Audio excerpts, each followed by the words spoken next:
Hi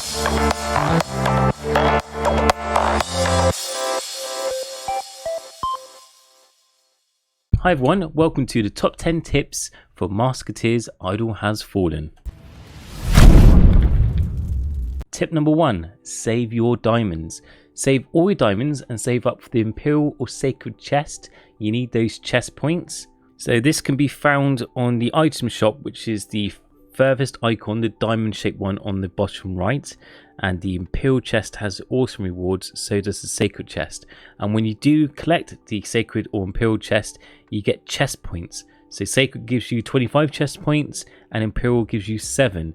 If you collect enough of these, you can get a legendary mask if you collect 100 of them in total. So not only does it give you great bonuses of mask, runes and dusts, but eventually you get a bonus legendary mask, which is going to help you lots further on down the game.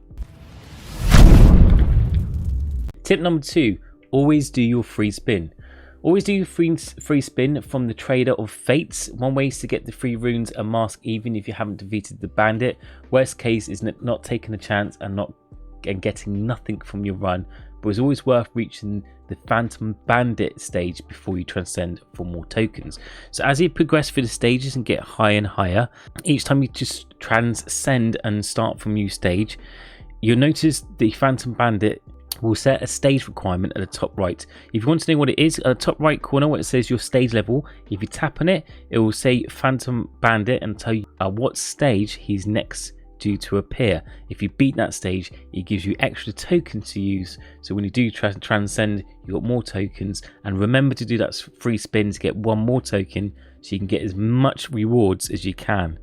And the whole point of this is to get all these lovely rewards, and you want to be collecting more arcanas, which are these purple little things which you can buy more relics and level them up, which will make you more powerful.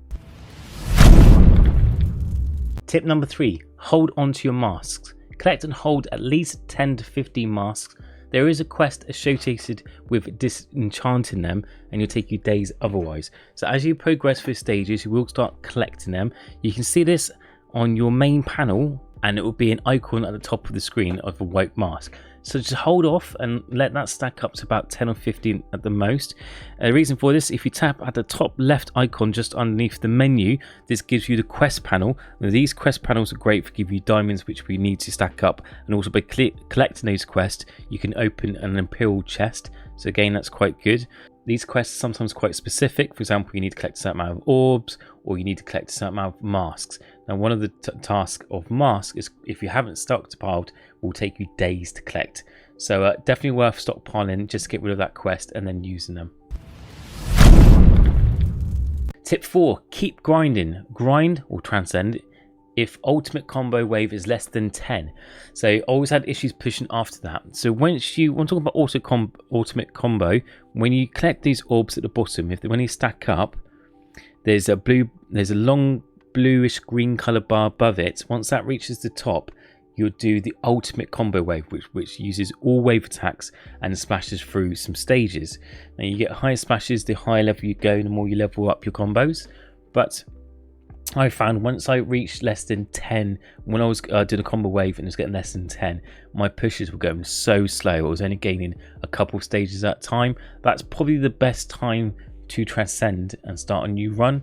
Also make sure you have gone past the Phantom Bandit stage before this. So if you've gone past the Phantom Bandit point, and then the splash waves is getting less than 10, that will probably be the optimal time to transcend and do a new run.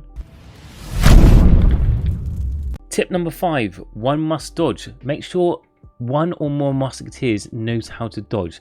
There's a quest nearly impossible to complete otherwise. Again, this has got to do with the quests at the top left, because they're quite specific. It's good to have, like I said, at least a certain amount of masks banked and at least one person that can dodge, because that will make completing those tasks much more easier. The best ones that can dodge would be Kane. So Kane has a skill on the top right called Keen Senses, which increases his dodge chance, so you can level that up to make it easier. And Pixie also has a skill called Brisk Scuttle, which you can level up, increase her dodge chance as well. I believe it's just Kane and Pixie that has the best dodge ability, so if you have at least one of them in your team, you're pretty much guaranteed to always succeed in collecting that quest. So tip number 6, more information. You can tap and hold an orb to see a short description. This game doesn't tell you too much about the different types of special orbs, so it's quite handy to find out for yourself. And you can also do it with all the specials and all special attacks. So if you want to find out more information specifically for each item, just tap it and hold it down and it'll tell you a lot more.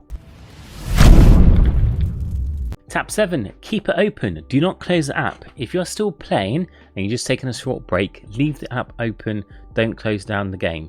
Doing so will make the Masketeers barrier go down to 0. Tip 8, fortune for all. Now there's a fortune cat advert which stacks up each time you watch an advert. This is found at the top right of the screen.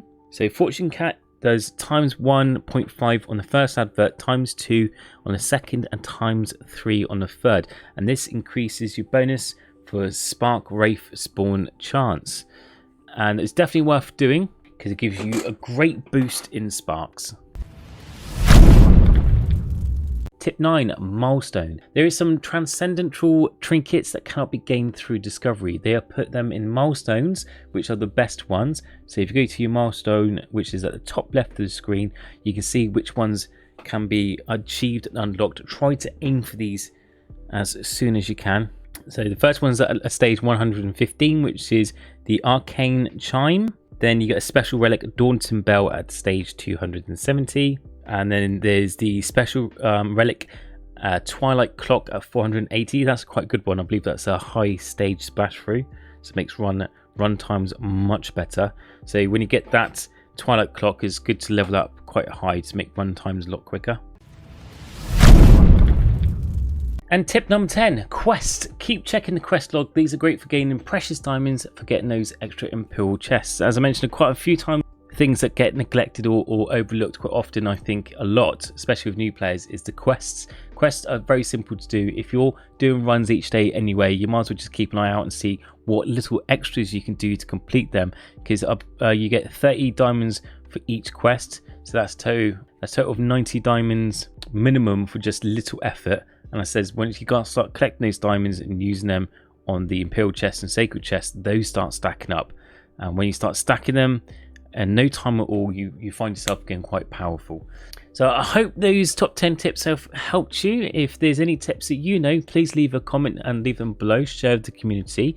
The official launch has just begun. I will be looking to playing this a lot more on my channel and doing some guides. If you have enjoyed this video and tips have helped you, like and subscribe, and I'll see you all in the next video. Take care. Bye.